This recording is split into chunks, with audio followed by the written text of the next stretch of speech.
Hey there YouTube, Papa190, and today I'm gonna bring you a re-review of my Game Boy Light. Here it is. So a little history about this. Came out only in Japan around, I think 96, 97, around that. And the special thing about this is that it was backlit, which means that it had a light in the back of the screen that lit up. So I guess at night when you want to play some games, you could just turn on the light and you don't have to use any external source. So let's take a look around the system. Here's the D-pad, of course, standard D-pad. It's just a regular Game Boy except with a light, as you can see, Game Boy Light. I don't have the cover for it. It did cost me only $20. This thing could run a pretty penny out there in the wild, but the guy who sold it to me just thought it was a regular Game Boy. I don't even know how he got it. So this was a pretty good find. Once again, I do not have the cover. It runs on 2 AA batteries. It's not as big as maybe a little bigger than the Game Boy Pocket. Here for comparison, just a little big. They're about the same size here. Just put it down next to each other. So this also came out around the same time of the Game Boy Color, so just that for size once again. So yeah. So some people think that the order of the Game Boy goes the Game Boy, Game Boy Pocket, Game Boy Color, when actually it is like this, when this was only released in Japan. So here we have the contrast button, or slide actually. There's the external ports, volume control, and over here we have the switch, the on and off switch. This is on, the second being on,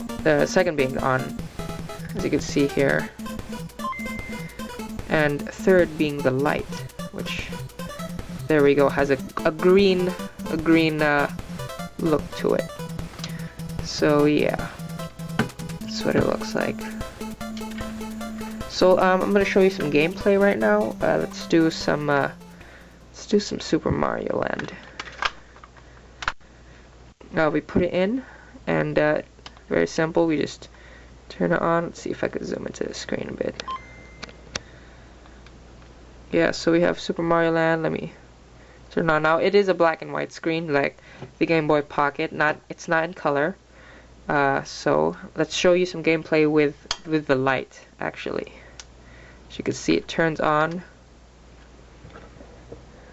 Okay. Now let me just fix the contrast. It should be good right there. So let me just, let's go play some Super Mario Land.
So yeah, that's basically the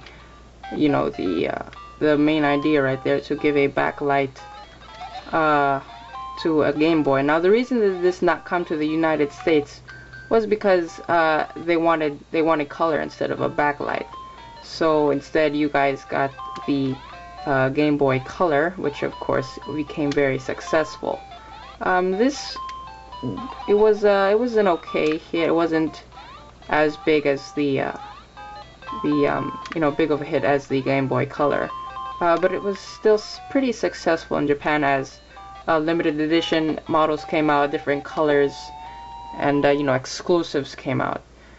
So yeah, that's pretty much it.